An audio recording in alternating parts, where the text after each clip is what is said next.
यहोवा की शक्ति मुझ पर हुई। यहेजकेल कहता है यहोवा की शक्ति मुझ पर हुई और वो मुझ में अपना आत्मा समवा कर बाहर ले गया। और वो मुझे अपना आत्मा समवा कर मुझे बाहर ले गया और मुझे तराई के बीच खड़ा कर और दिया। मुझे तराई के बीच खड़ा कर दिया वो तराई हड्डियों से भरी और वो तराई हड्डियों से भरी थी। इनमें एक बात तो समझना जरूरी है कि भविष्यवक्ताओं को परमेश्वर बड़ी बड़ी सभाओं के लिए नहीं हड्डियों के लिए खड़ा करता है। हालेलुया। हाँ, वहां पर जरूरत है भविष्यवक्ताओं की जहां हड्डियां जीवित हो जाए। आमीन। जब परमेश्वर किसी से बात करता है ना, आपको पता है परमेश्वर उन लोगों से नहीं मिलना चाहता जो खुद को धर्मी समझकर बैठे हैं। खुदा तो उनके लिए आया है जो पाप में गिर पड़े हैं। हालेलुया। जिनकी आशा समाप्त हो चुकी है, जिनको उठाने वाला कोई नहीं, जिनको बदलने वाला कोई नहीं, जिनकी मदद करने वाला कोई नहीं। हड्डियां बहुत सारे वर्षों से उसी रीति से पड़ी थी और यहेजकेल को परमेश्वर की आत्मा उनमें लेकर आया जिनकी परिस्थिति एक जैसी थी, एक समान थी, जो कभी न बदलने वाली थी। हालेलुया। जिनके पास कोई आशा नहीं बची थी, परमेश्वर की योजना उनके जीवन के बारे में थी। आपको मैं बताना चाहता हूं, भविष्यवक्ता अगर प्रभु का दास, अगर प्रभु का सेवक जो आत्मा से चलता है ना, उसको हड्डियों के बीच में जाकर खड़ा होना होगा। हालेलुया।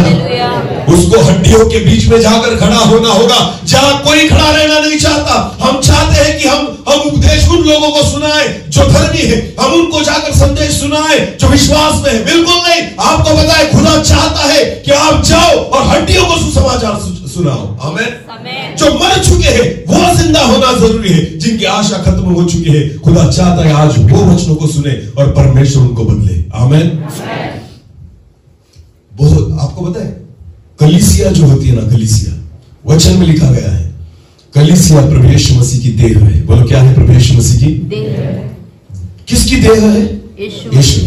आपको पता है हमारी जो देह है ना, वो कभी ना कभी मरेगी, वो कभी ना कभी, पर यीशु मसीह की देह कभी मरती नहीं। हालेलुया। ये ध्यान देना चाहिए। अगर कलीसिया यीशु मसीह की देह है तो वो सदा जीवित रहनी चाहिए। आमीन। समझ में आ रहा है? अगर मैं कलीसिया का भाग हूं तो मैं सदा क्या रहना चाहिए? जीवित। आमीन।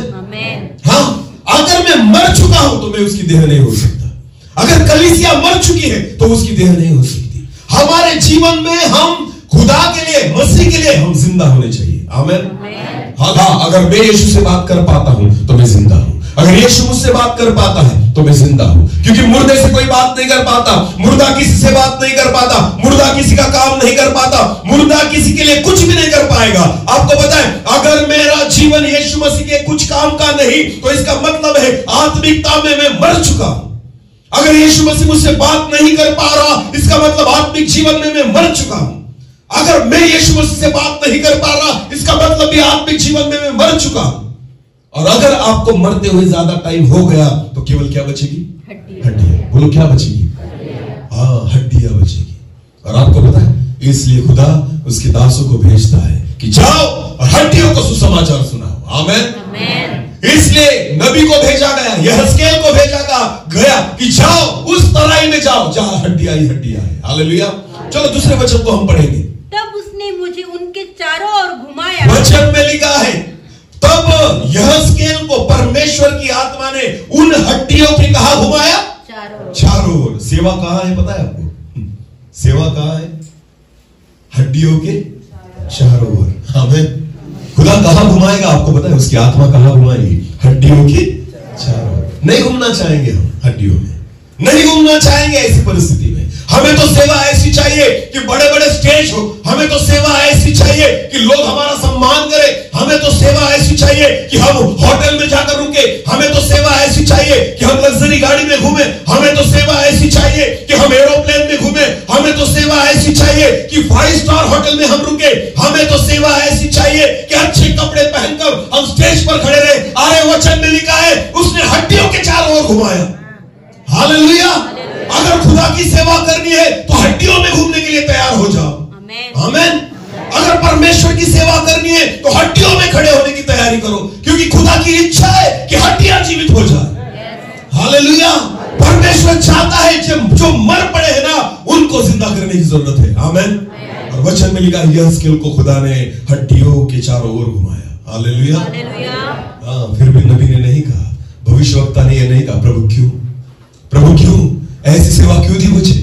अरे मुझे भी अच्छे लोगों के सामने खड़ा कर कि लोग मेरा आदर करें, लोग मेरा सम्मान करें, मुझे बड़ा स्टेज मिले, लोग मुझे दास कहें, लोग तेरे नबी के नाम से मुझे पहचाने, मेरा सम्मान हो। प्रभु ऐसी सेवा क्यों नहीं, मुझे हड्डियों के बीच में क्यों लाया? क्योंकि खुदा को पता है जरूरत हड्डियों को ही है। आमीन। दिखते तो शरीर हो पर आप हो हड्डियां, क्योंकि एक ही परिस्थिति में हम पड़ चुके हैं, हम उसमें से नहीं निकल पा रहे हैं। अगर एक आदत मुझे लग गई है दारू की तो नहीं छूटती, उसी में मैं पड़ा हूं। आपको पता है एक दिन आएगा केवल हड्डी बचेगी। बोलो क्या बचेगी? अगर मुझे तंबाकू की लत लग गई है, अगर मुझे सिगरेट की लत लग गई है, आपको पता है एक दिन आएगा कि केवल क्या बचेगी? हड्डी बचेगी। हमें लगता है कोई मुझे नहीं निकाल पा रहा, मैं इससे निकलना तो चाहता हूं पर निकल नहीं पाता। मैं आज आपको कहना चाहता हूं, आज खुदा उसकी वाणी के द्वारा आपको उसमें से बाहर निकालेगा। हालेलुया। आपकी परिस्थितियों को परमेश्वर बदलने जा रहा है, आपके जीवन को परमेश्वर बदलने जा रहा है, हड्डियों में जान फूंकने जा रहा है। Hallelujah, hallelujah. और इसलिए परमेश्वर उसके दासों को इस जगह पर खड़ा करता है, ऐसी जगह पर खड़ा करता है जहां पर जीवित होने की जरूरत है। आमीन। और वचन में लिखा है यहेजकेल को खुदा ने उनके चारों ओर घुमाया। आमीन। अगर मैं परमेश्वर का नबी हूं, परमेश्वर का दास हूं ना, तो मुझे एक बात मालूम होनी चाहिए कि मुझे अगर प्रभु हड्डियों में भी लेकर जाए तो मुझे जाना होगा। हालेलुया।